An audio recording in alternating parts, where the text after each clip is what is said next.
Welcome to Women Engage, where real women talk about real issues. We're so glad you could be with us today. We have a panel of lovely women, and we have an interesting topic today. We're going to talk about the role of a woman as a mother. And just before I introduce our panelists today, I want to encourage you to engage with us in this topic. Log on to our website, www.ecdadventist.org, and click on Women Engage. We would love to hear from you. Would love to hear your comments. Would love to have you engage with other women on our online forum so that you can feel a part of our program. I want to begin by introducing myself. And because we're talking about motherhood, I'll tell you my name, and I'll tell you about the number of children I have, and I'll ask the other panelists to do the same. So my name is Jocelyn Isabirye. I'm a mother of 2 teenage children, a 16-year-old girl, and a 14-year-old boy. My name is Naita Buto. I'm a mother of 4, a 12-year-old boy, an 11-year-old boy, a 5-year-old boy, and a 3-year-old girl. My name is Debbie Maloba. I'm a mother of 5 children, 3 girls and 2 boys. My name is Caroline Coralie. I'm a mother to a 17-year-old daughter. My name is Renee Mwamakamba. I'm a mother to 3 children, 2 boys and 1 girl. My name is Miriam Razafia Rivoni. I am mother to 2 girls. Welcome. Thank you for joining our panel today. This is a really great topic. I know that we could probably talk about motherhood for the rest of the week and into next month probably. But maybe if you could just say very quickly, what would you say is the joy of motherhood? I think it's to be the wing behind them, because they fly, you know, and you never know where they go, but you are the wing behind. I think this is lovely. Yes. I feel it's exceptional for me to have 1 girl because I don't have to care about 2, 3, unlike all of you. So she's a close friend to me, and I know her every move. I engage with her, she engages with me, so it's a close relationship that I have with her. For me, it's the role she plays in the family. She's the key role. For the family to prosper, she has to be there. The mother. Yes. Yes. What about you, Knight? For me, it's the joy of watching them grow, especially when we bring them up in the fear of the Lord. Yes. I think for me, it is learning what love is by becoming a mother. I remember I'm an only girl in my family. I have 5 brothers. And I always knew that I was loved. But I remember after I had my first child, I said to my mother, "Mom, is this really how much you love me?" You know, I thought I knew what that was. It's just something that's special. And also, I think for me, for the first time to understand also God's love. Because I remember one thing that worried me after I had my first child, and I was expecting my second child, I felt like I loved my daughter with all my heart. There wasn't an inch of me that did not love her. She was just so, my whole heart, everything. And then I was worried. Now this child is coming into the world. Where will this child fit? There's no space in my heart. And then the child came. And I realized, oh my goodness, I love this child with all my heart. How is that possible? And I think it helped me to understand for the first time, because I always used to wonder, I always felt God's love, and I felt He loved me so much. And I thought, but how can God pay so much attention to me, care so much about me, and yet love everybody else? Because I feel like as if I'm His only child, because I'm so cared for and I'm so loved. How is He able to love me that much and love everyone else that much? And I think being a mother helped me to understand love in a way that I don't think I ever had until I became a mother. So motherhood is full of so many joys, and we've articulated some of them, but it's also full of a lot of challenges. Oh, yes. Yeah, so what are some of the challenges of motherhood? Now I need to say, because I feel when my children were born, I'm an only child. So I don't know how to deal with lots of characters. So personality, you know, my daughter was born and then I thought, well, all of them will be the same. Then the others came along and I was like, okay, these are new people. How do you relate to them? So that's been a challenge, because trying to understand who I am and how best to relate to each of them, reaching them because of their different personalities. What you say to one doesn't apply to the other. So that's been interesting, yes. The fact that you are the first, as mother, you are the first teacher, it's not easy. How are you going to start and help that child and give him or her good morals? It's not easy. Yeah. For me, it's the inability to give them quality time. You see, I have 2 sets, 2 big ones and 2 small ones. So sometimes I'm challenged on that. Yeah. Yes. You have to learn by yourself, because there's no class for you to go to be a mother, which no one teach, because everybody has her own challenge. I have to deal with my own. So learn from it and teach from it. I think that what Caroline has said for me has raised another challenge, because even as she was speaking, I was, I mean, she's totally right, you know, about quality time and wanting to do that. But I was just thinking back to what Knight has just said.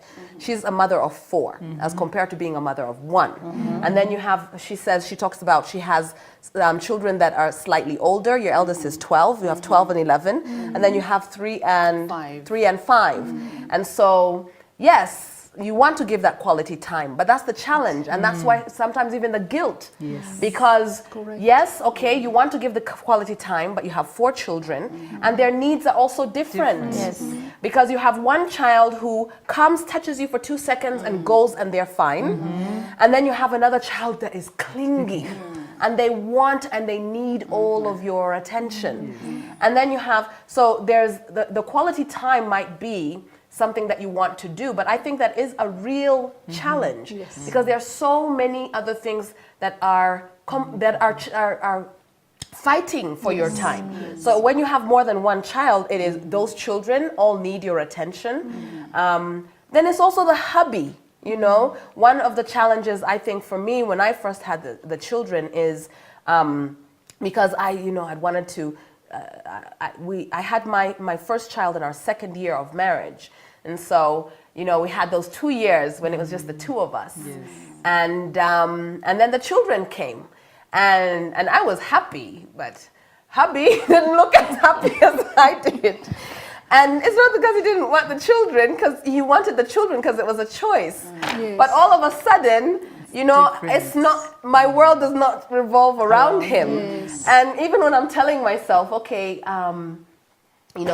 hubby needs attention, but he won't die if I don't feed him. But yet the baby needs to be fed, and so these are all challenges, even when in our mind we might agree with what, like Caroline is saying. There's so many things, and I think all of us here are working as well. So now when you add that dimension as well, if you're a working mother, and then you feel, I want to give my children that quality time. I want to give them everything that they need, but I have this report that I have to write, and so I'll give them 15 minutes, and then I'll write my report. Or okay, home time is home time, but in the morning you still have to go to work, and so there are challenges, and it's not easy. But then there's also life's challenges. We are mothers, but there are out there many mothers who are mothers and fathers. Yes. So now what do we do? It is also the fact also that we want to give the best, not only of time, but what about, money, education, clothes, all of those things. I think these are real challenges that every mother can identify with in a small scale or big scale. But there are those realities that that is there, and that is very to be considered and to be reckoned with. But sometimes we have to confront that reality, because Definitely. like I said, it's a choice. That's right. Like Jocelyn says, working, studying together. When I gave birth, I stopped everything. Yes. Until she goes to school. Right. So I was devoted. No nanny, no mommy, no kindergarten. Yes. I was devoted to my child. Very good point. But now what do you do with that woman that I know in my place? She got 8 kids. 8 kids. There she is pregnant with the 9th child. She did not choose that baby, believe me. She did not choose that baby. I don't She is agree pregnant with already. she gets pregnant with that 9th. There she is a mother. Now what do I say to her? I get your point. We have to reckon with it. Now, my question is, what do I say to a woman like that? Because it's true. For me, I chose my children. But what if I You did did You not. do. And it's true, there It are is, some there are mothers who did realities not that's choose there. their children. I put it in my mind that I have a responsibility upon me, you know, a responsibility that I'm a steward and I need to be faithful, and therefore I try my best to excel in this noble responsibility. I just wanted to say that, you know, sometimes it's as a Christian mom, there is a bigger picture. Like I like what Carol is saying, because the truth is sometimes we forget our cultures and the pressures from the outside world. And while that is true, we need to remember that as a person, I must embrace the biblical truths. I must embrace and even have a change of character. That's what motherhood is about. That's right. Because when I teach my children, I have to have had a change of heart. And even before I raise them, I need to have a relationship with God that allows me to let Him dictate, let His will be done. That's right. And so when we are still in the battle of what is going on culturally, where I want to please, or where I'm having children because my husband wants more children, or where I'm having children because we don't believe in contraception and many other reasons, it becomes that maybe there is a work in me that needs to happen and needs to come to pass. But as it is, having, you know, making a choice to have a child really is a lot of character building needs to have happened to a person who is choosing to have a child, just one, before we go to the multiples also. And then there is also the element of hope, I believe. You know, we have, I agree with you in the fact that we need to give time to our children. We need to give the best to our children. But suppose now there is a case where his mother, she does not really have the means, but there's a God.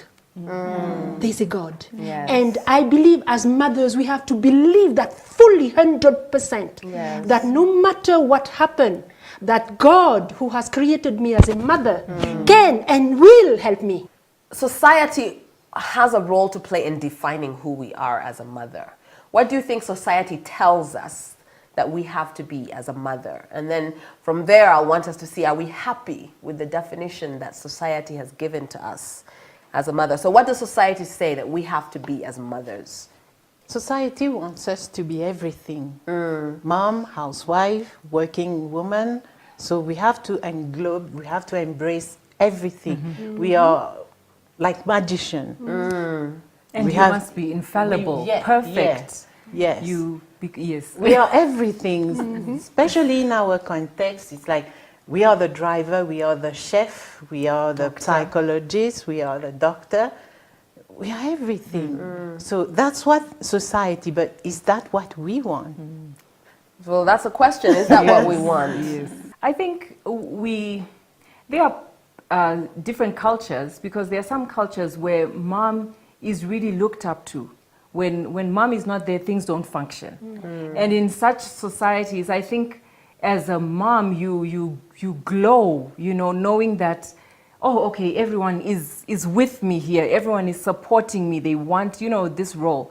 As compared to when your role as mom is, how are you failing to be a mom, you know? When people ask you, your children are not well, you don't know any remedies, you haven't done this, because you are supposed to know everything, as compared to where someone is supporting you to continue being a great mom. It's okay that they fell ill. It's not your fault. That kind of attitude also shapes how you relate with how people think of you as a mom? I feel at each stage that my children have been at, that I'm having to learn. I feel that I am learning through their growing. I am learning to deal with them as individuals. I'm now learning to deal with my son as a young man. And I don't actually feel like I know everything. I tend to concur with you. Yes. On that. I also feel I don't know everything yet. Maybe because I you have agree. boys and girls, probably. I'm talking about having a girl and being a woman. So probably I'm mentoring her more as I grew up. Correct, correct. Yeah. God has created us with all the potentiality as mothers. Yes. Now the difference is how do we explore and utilize it.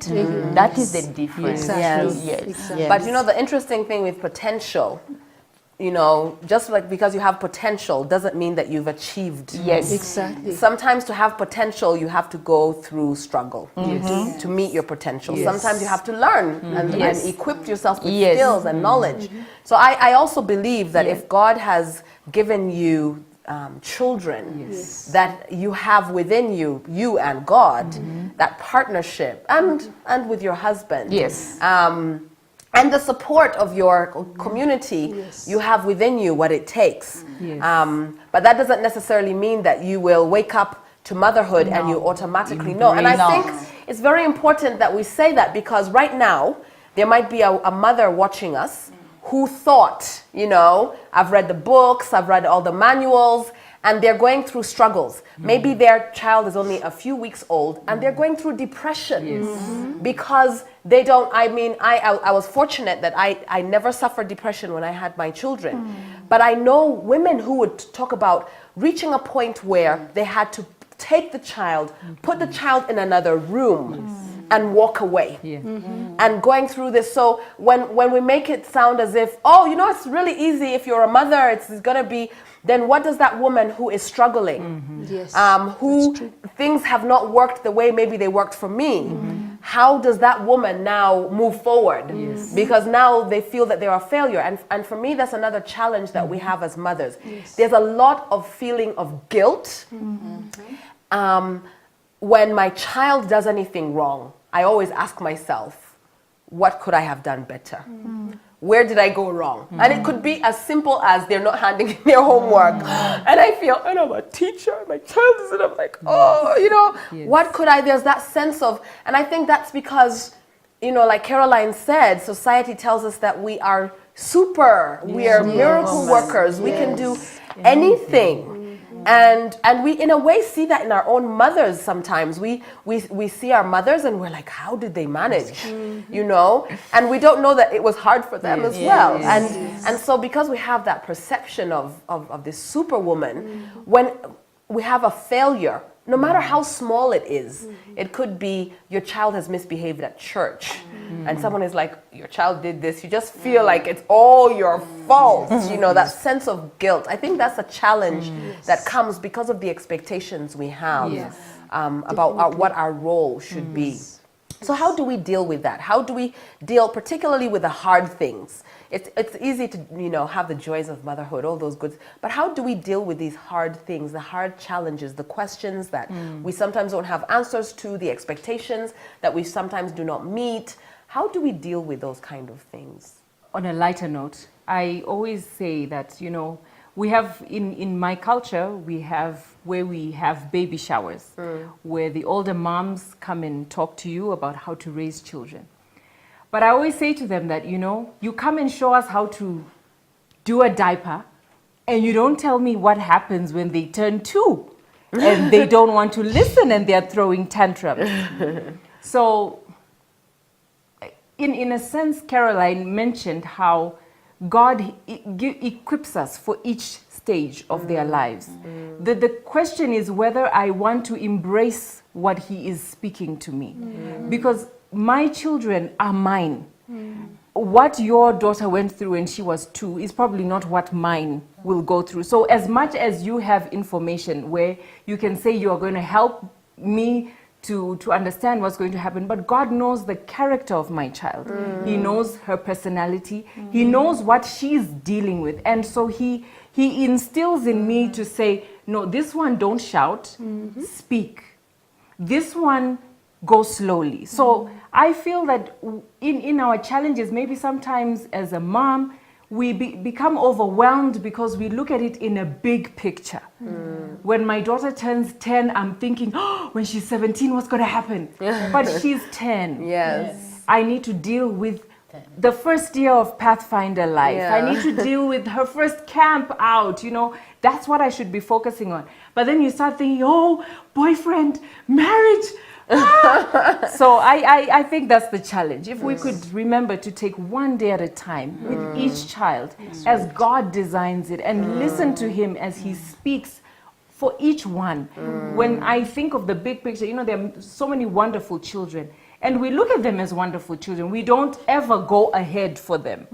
But when it's ours, you know, you literally go to the PhD. And Yes. so I think one day at a time, knowing that Jesus he doesn't put a package of surprises and then I want to see what you're going to do with that. Yeah. No, he's going to help you through it. And we need to trust that he does. Yeah. I like what Renee has said. I think I'm going to go back to, in order to have that kind of listening to God speak to you about your child, I think that before you can be a mother, you have to have this relationship with God. Definitely. Because how will you hear him speak to you in the middle of the screaming and, you know, if your children are of that age, or, you know, as they're older, it's a different type of challenge. You won't be able to hear him speaking to you unless you have the relationship. So that foundational relationship where he is involved in all parts of your life, I think that is really crucial. And sometimes we have to learn to back off, especially with teenagers. They reach a stage where probably I didn't go through or I went through differently, but just learn to back off as mom, because you always want to know, you always want to be there, pamper, it's gonna be all right, but they don't want that. You have to learn to back off, give her the space, let them grow and, you know, fight through prayer. I teach my child to fight, to struggle on her knees whenever she has problems. So as a mom also, I have to be a praying mom constantly. Yes. Constantly. That reminds me something. My strength comes from God. Amen. I will never understand, and it amazed me when I thought how I could accomplish all things that I had in front of me. I sometimes realize that I have more than 10 arms where I do this and this and this and this and this. At the end, I ask myself, how come I was able to do it? It's only God. It is. Yes. But we also have to give time for ourselves to grow. I think motherhood is a stage because they grow and you grow, and like you're saying, your role changes as they grow. I have, you know, young adults as children myself, and I am constantly thinking now, I can't do that anymore. I wish I could, really. Yes. I feel homesick. But that's a gone era. I have now to face the reality and say they are adults, they are young adults, they have to make their own decisions. So we have to allow ourselves to mature and grow as mothers. Maybe just one final question for us to think about. Is there a danger in I was just thinking about that because when Marianne was talking about her children are now young adults, her youngest is in university, and they'll never be hers again in the same way.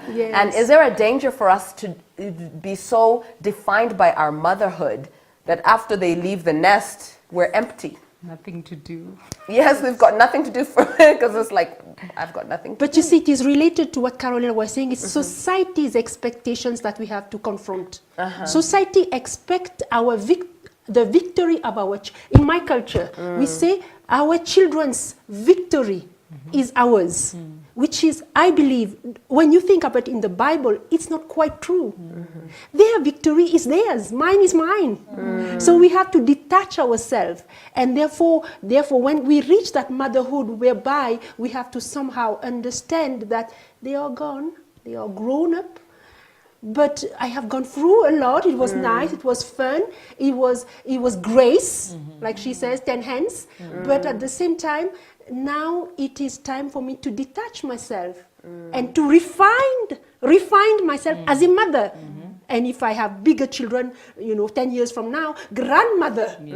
But at the, these are things you have to constantly redefine that motherhood and detach yourselves from from a stigma of being her victory, mine victory, because his victory, my victory. It's not quite that. Yeah, because the other side of that coin is his defeat, my defeat. And that's where the guilt comes in That's for where the every guilt loss. comes, And yes. Okay, ladies, as we wind up, can you just give us a final thought about the woman's role as a mother? We can do all things through Christ who strengthens us. Amen. Each person, each child comes with a different potential, a distinctive potential as such, and we just need to encourage them. And through Christ's help, we can do all things. Amen. My call to all mothers is to train up our children the way they should go, and they will never depart from it at their old age. Proverbs 22, verse 6. Yeah. The best teacher, I think, is the Bible. From the Bible, we learn how even Jesus grew up. So I think we need, like Marianne said, we detach ourselves at one point, but it's a never-ending responsibility to be a mom and be proud to be a mom. Being a mom is a wonderful thing that can happen biologically, by adopting, however motherhood happens to you. But I think the best thing about it is finally understanding that God has given you such a big responsibility and that He enables you to take on the role. So when I think of what God does in that sense, I just know that God, there's nothing impossible for God. These children belong to Him, and He will help us return them to Him. When I think of the role of mother, I think of my father-in-law. When my firstborn was born, he told me, he said, "Marianne, you're going to be the greatest influence on that child. Whatever you're going to put there, that child is largely going to become what you do and what you become yourself." And I'd like to send that same message to all of the mothers out there and to tell them one thing though: you are not alone. You are not alone. God will be with you, and you can lean heavily and enjoy. Amen. Amen. Thank you so much, ladies. Unfortunately, we have run out of time. Like I said, this is an interesting topic. We could have talked on and on, but if you're watching us today and you're a mother, God has given you that blessing. We hope that you've taken encouragement from our own challenges and struggles. Let's hold strong to the Lord. He has blessed us with these children. Let us trust Him to teach us how to mother. And if you have the opportunity to help to be a mother to others, you may not be able to be a mother to your own, but we've seen some of the challenges there. Women who have more and challenges maybe than others. Are you a woman out there who says, I have a little bit more time on my hand. Can I be a mother to someone else's child? That would be such a blessing. We all have the opportunity, not just to be a blessing to our own, but also to be a blessing to others. Real women have been really talking about some real issues today. May God bless you as you deal with your real issues today.